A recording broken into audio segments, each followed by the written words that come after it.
Hola a todos, bueno pues el día de hoy les quise grabar este video porque varios de ustedes me estuvieron pues preguntando que qué opinaba yo respecto al punto que ahorita les voy a comentar. Incluso les pregunté por Twitter y por Facebook si quería que les hiciera un video o un hilo. Entonces bueno, pues ganó, ¿verdad? Con el 73% ganó que querían un video y bueno, pues aquí está el video y pues promesa cumplida.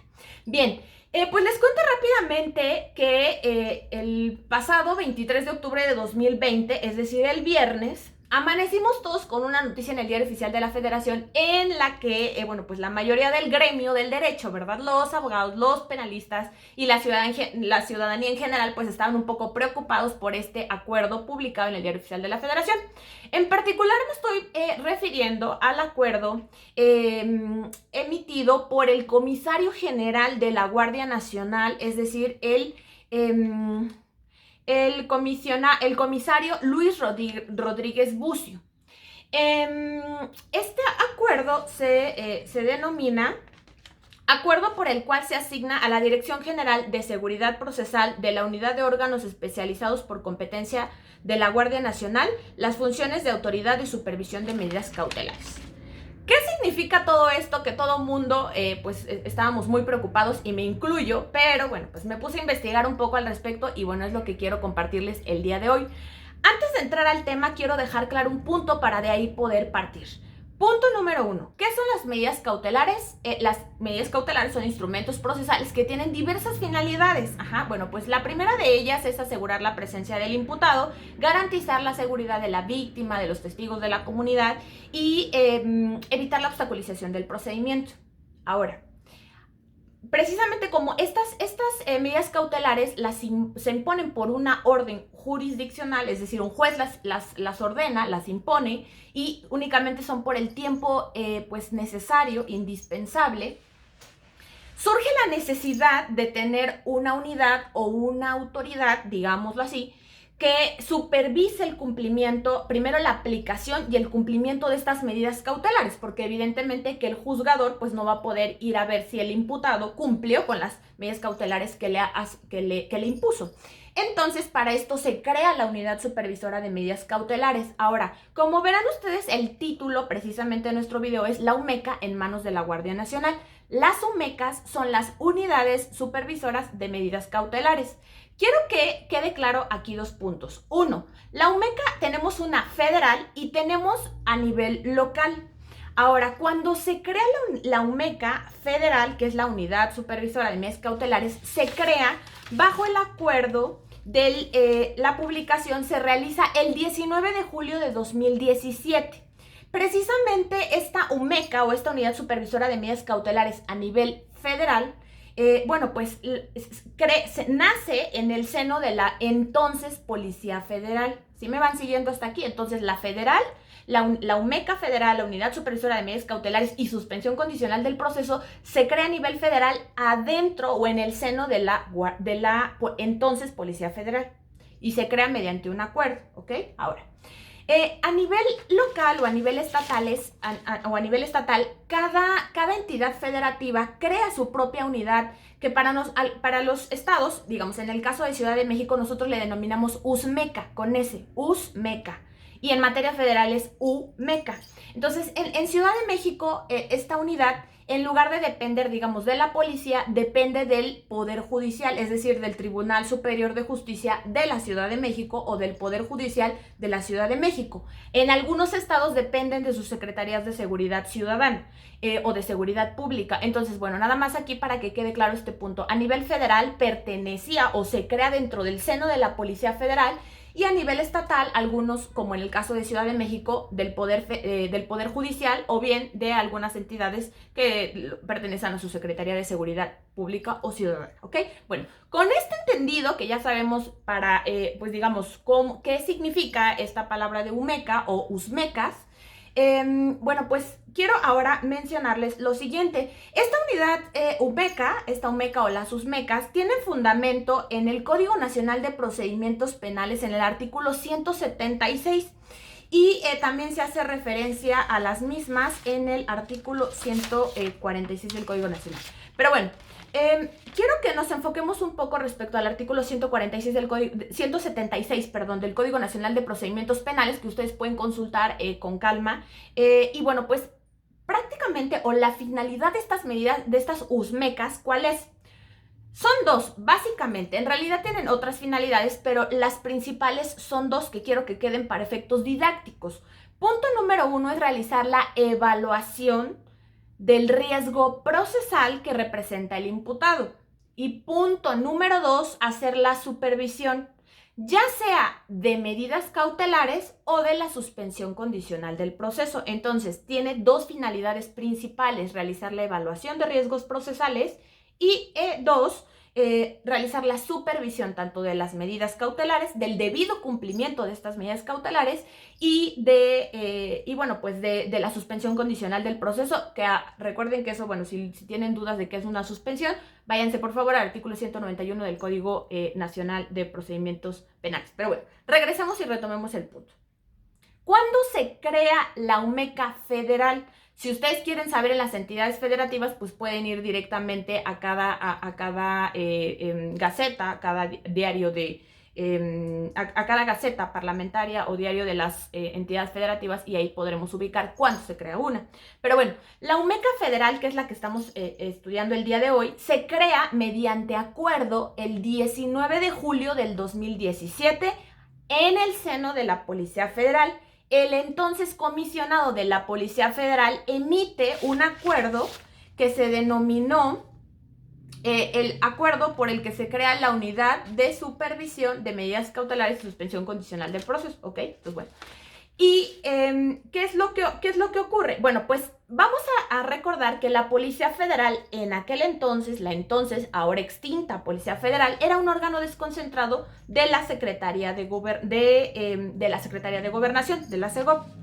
Ahora, dentro de las funciones o de las funciones que tiene la policía, o que tenía la entonces Policía Federal, pues era precisamente bueno, además de las funciones que tiene establecidas en el artículo 21 constitucional, en general, pues nuestros policías que ahí los encuentran, pues la Policía Federal, que era lo que se encargaba de realizar la investigación de los delitos y de darle cumplimiento al mandamiento ministerial, a las instrucciones. Recuerden que la policía realiza la investigación bajo la conducción y mando del Ministerio Público, y también realizaban el cumplimiento de mandamientos judiciales, es decir, las órdenes que las autoridades jurisdiccionales le asignaban también a la entonces Policía Federal. Entonces, bueno, vamos siguiendo por aquí este caminito.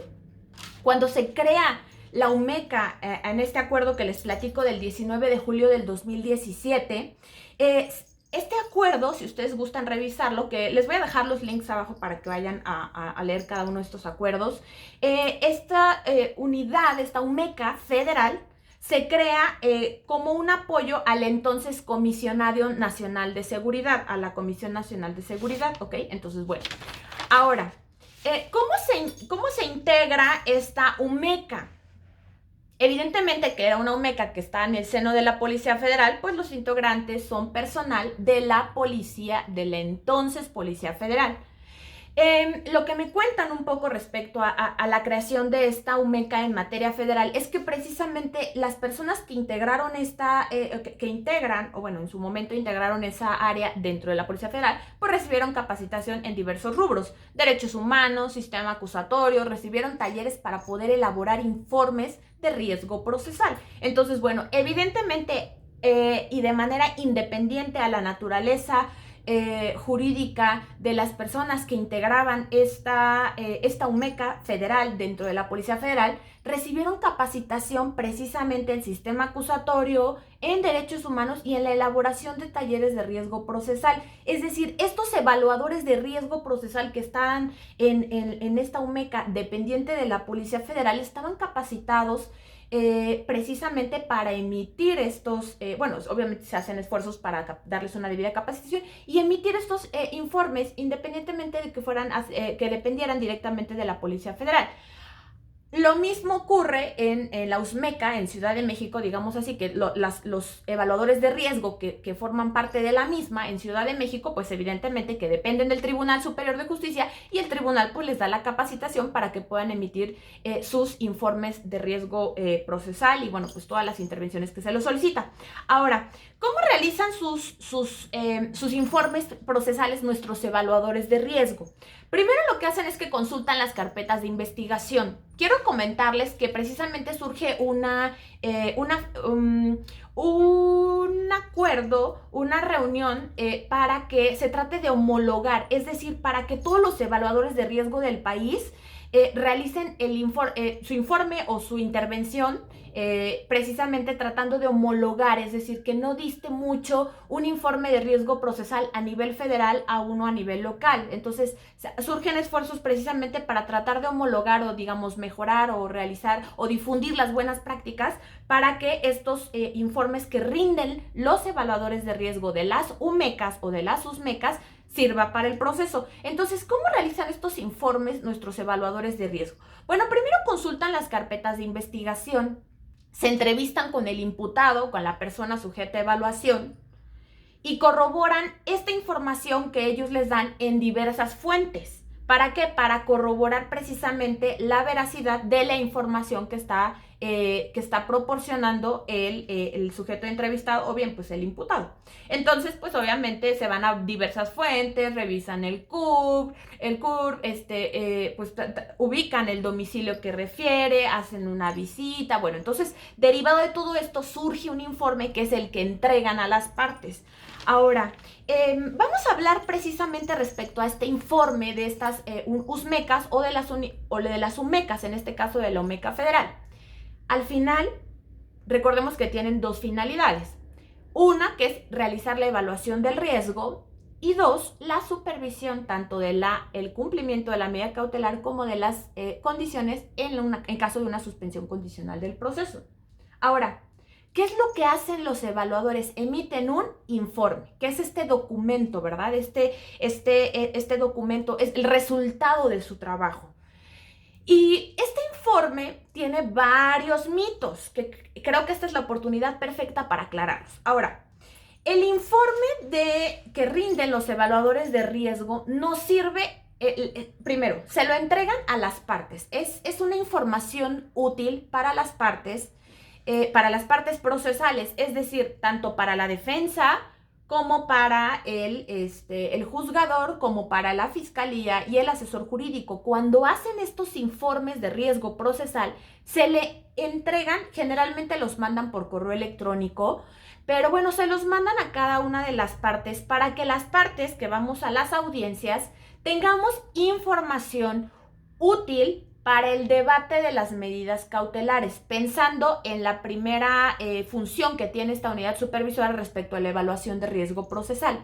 ¿Para qué nos sirve este informe que rinden estas UMECAS? Para la fase del debate de las medidas cautelares en la audiencia inicial o bueno, pues incluso en una revisión de medida cautelar.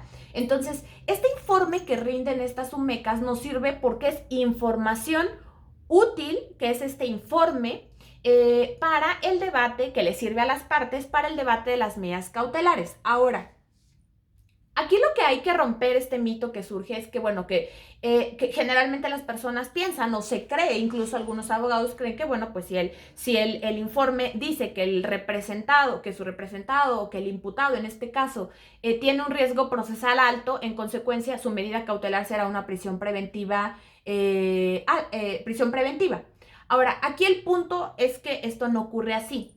El informe, recordemos que es información útil, que puede ser tomada en consideración para el debate de las medidas cautelares. Pero recordemos que las medidas cautelares las impone el juez de control.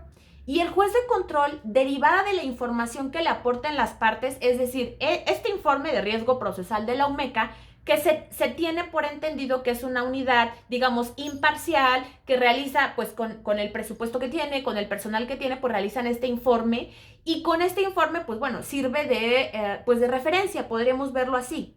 Pero como tal, del mismo no depende la imposición de una medida cautelar. Las partes procesales, es decir, la defensa, el asesor, el Ministerio Público pueden aportar datos de prueba en este debate de medida cautelar y pueden decirle a su señoría o lograrle acreditar que el imputado o bien representa un riesgo para la comunidad, para la víctima, para el ofendido, de obstaculizar el procedimiento, de darse a la fuga, o bien, en el caso de la defensa, que su representado no representa ningún riesgo o que no es necesaria o que no es idónea determinada medida cautelar.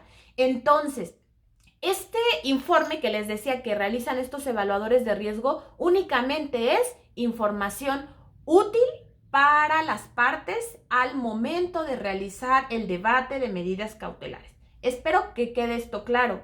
Independientemente de que si la persona que lo emite se llama Policía Federal, se llama Policía de Secretaría de Seguridad Ciudadana, independientemente de la persona físicamente que emite este informe de riesgo procesal o de evaluación de riesgo, el documento que nos aporta, que es este informe o este reporte de riesgo procesal, únicamente es información útil para el debate de la medida cautelar. Y las partes, que ahora sí, las partes procesales son las que se van a encargar de llevarlo a la audiencia. Incluso el juzgador también recibe también ese informe, el juez de control, y obviamente le sirve de referencia, pero como tal el mismo no significa que van a imponer determinada medida cautelar porque es sujeto a debate. Y obviamente las partes tendrán que aportar y tendrán que justificar sus planteamientos, y el juzgador, derivada de la valoración de la información con la que cuente, pues emitirá su resolución y dictará la medida cautelar que resulte idónea, necesaria y proporcional al caso en concreto de que se trate, ¿ok? Bueno, ahora, una vez que ya partimos estamos en este entendido, quiero mencionarles ahora, es que creen que hice mis notitas porque, bueno, es como mucha información, traté de compactarla y dar los datos más importantes que considero. Ahora, quiero darles unas fechas que considero que es importante para que vayamos siguiendo y por qué todo mundo puso los pelos de punta, ¿no? Incluida yo. Entonces, ahí les va.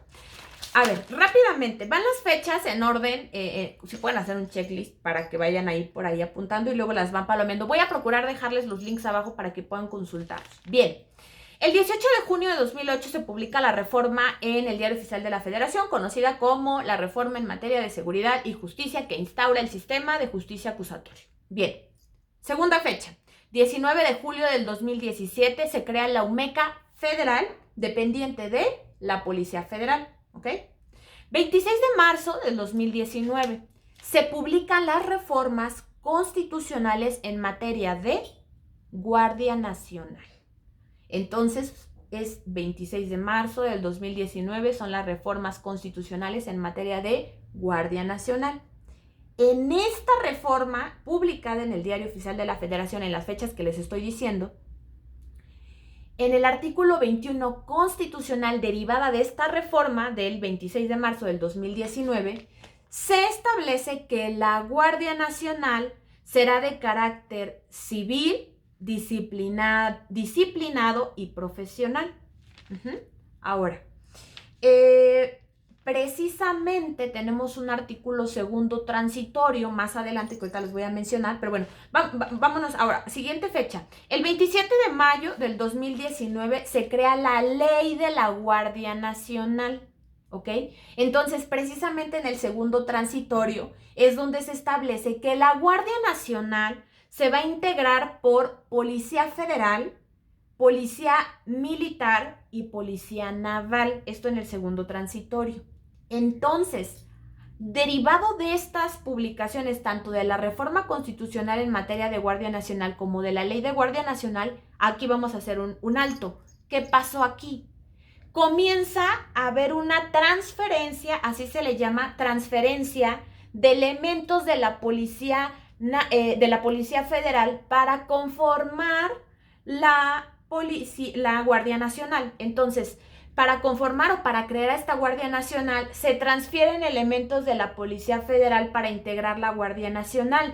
Y no solamente se conforma la Guardia Nacional de los entonces policías federales, sino que también se agrega policía militar y policía naval. Y estos tres conforman la estructura inicial de la Guardia Nacional, ¿ok? Entonces, bueno, esto es de acuerdo a esa fecha. Ahora, otra fecha importante, 29 de junio de 2019, se publica el reglamento de la Guardia Nacional. Si quieren saber cuáles son las funciones de la Guardia Nacional, vayan por favor a estas publicaciones en el Diario Oficial de la Federación. Bien, ahora, el 11 de mayo del 2020 se publica un oficio en el que se dispone de las Fuerzas Armadas para llevar a cabo tareas de seguridad pública. Siguiente fecha importante, 6 de octubre del 2020,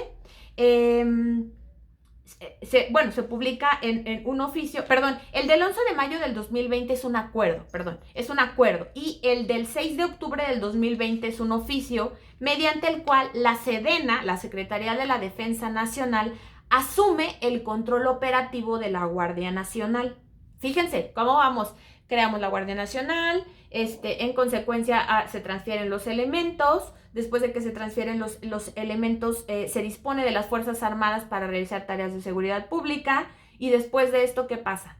La SEDENA toma el control operativo de la Guardia Nacional. Esto en fecha 6 de octubre del 2020 y hay un oficio publicado el 8 de octubre del 2020. Es reciente, tiene días. Y finalmente tenemos el decreto que a todo el gremio puso los pelos de punta, que es del 23 de octubre del 2020, que es precisamente, el acuerdo por el cual se asignan a la Dirección General de Seguridad Procesal de la Unidad de Órganos Especializados por Competencia de la Guardia Nacional las funciones de la Autoridad de Supervisión de Medidas Cautelares y Suspensión Condicional del Proceso. A ver, ¿qué significa esto que quedó como muy enredado y que está como muy largo el nombre y que es impronunciable y yo ni me lo sé de memoria? Bueno, rápidamente. Derivado, y digamos un poco en esta sintonía o en esta lógica, como los elementos de la Policía Federal se transfieren a esta Guardia Nacional, en un sentido lógico, los órganos o algunas unidades dependientes de la misma pasan a formar parte de la estructura de la Guardia Nacional, incluido su personal. En consecuencia, la anterior UMECA ahora forma parte de la Guardia Nacional. ¿Qué es esto? Lo que empezó a surgir en redes sociales, que muchos pusimos el grito en el cielo. Pero bueno, era en este sentido o en esta misma lógica. Si antes eran de la Policía Federal, se extingue la Policía Federal, entonces ¿qué pasa ahora? Forman parte de la Guardia Nacional. ¿Sigue siendo la unidad supervisora de medidas cautelares? Claro que sí. Lo único es que ahora depende jerárquicamente de la Guardia Nacional. Ahora, ¿qué esto de que la unidad de especializada? A ver, rápidamente les voy a explicar. Es el título de este acuerdo que se publica el 23 de octubre, el viernes pasado de 2020. Bien, de acuerdo a la estructura de la nueva Guardia Nacional, que también les voy a dejar el documento para que puedan consultarlo, derivado de esta publicación del 8 de octubre del 2020, mediante el cual la SEDENA adquiere el control operativo de la Guardia Nacional, se propone una modificación a la estructura o a la operatividad de estas estructuras. Entonces, básicamente y actualmente lo que tenemos ahora es, hay una dirección, tenemos la Guardia Nacional, ¿no? Y tenemos la Jefatura General de la Coordinación Policial. Ahora, abajo de esta Jefatura de Coordinación Policial tenemos la unidad de órganos especializados por competencia. Esa es una unidad de órganos especializados por competencia. Y abajo de esta unidad tenemos direcciones. Tenemos la Dirección Antidrogas, la Dirección de Investigación, la Dirección Científica y la Dirección de Seguridad Procesal. Adentro de esta Dirección de Seguridad Procesal se mandó la UMECA, ¿ok? Entonces, ese es el significado de todo este nombre tan largo del acuerdo publicado el 23 de octubre del 2020, de este decreto que surge el viernes, que es que la UMECA, que antes pertenecía, digamos, a la entonces Policía Federal, ahora forma parte de la Dirección de Seguridad Procesal. Arriba de esta Dirección de Seguridad Procesal está la unidad de órganos especializados por competencia y arriba está la Jefatura General de Coordinación Policial. Entonces, esto es básicamente para que ubiquemos su estructura y a dónde la mandaron, digamos, estructuralmente. Ahora, algo que es importante y que no debemos de perder de vista es que es necesario que nosotros como abogados o como los que son abogados postulantes, los que son fiscales, bueno, nada más tengamos un poco de atención para estar, digamos, alertas en caso de que nos hagan alguna publicación respecto a la nueva estructura. Aún no se ha publicado. No sabemos si va a quedar con la misma estructura como estaba anteriormente, o bien vayan a haber algunas modificaciones derivado de este cambio de, digamos, de dónde estaban asignados o a dónde estaban adscritos, pensémoslo así, si va a haber alguna modificación o si va a quedar de la misma manera en la que venía trabajando. Y bueno, nada más dejar un punto importante, pero digo, eso es obviamente una labor que tendremos que hacer todos y estar atentos y enterarnos de cómo va a quedar estructurada. Y evidentemente que el personal que ahora la integrará, pues ya no será Policía Federal, ¿verdad? Ahora serán elementos pertenecientes a la Guardia Nacional. Y no están, podríamos preocuparnos, pero yo considero que en realidad no es de preocuparnos. ¿En qué sentido? Se estima o se cree que las personas que van a asumir o que incluso van a incorporarse tal vez nuevo personal para estas unidades y que van a ser evaluadores de riesgo, van a recibir la misma capacitación o la capacitación que sea necesaria, con las limitaciones presupuestales, de personal, pero bueno, básicamente lo que se necesita es que las nuevas personas, e incluso las que están, pues obviamente reciban la capacitación necesaria para elaborar bien su trabajo, que a final de cuentas sabemos que únicamente es orientadora, nos sirve de información, pero está sujeta al debate y se puede desvirtuar la misma. Y esa es una labor que cada uno de los abogados y de ustedes juristas que me están viendo tendrán que hacer en la audiencia respectiva ante el juez de control. Entonces, bueno, espero que haya quedado claro. Sé que está un poco enredado, pero bueno, voy a procurar que dejarles los links para que vayan descargando los decretos de estos publicados en el Diario Oficial de la Federación. Espero que les haya sido útil y bueno, tranquilos.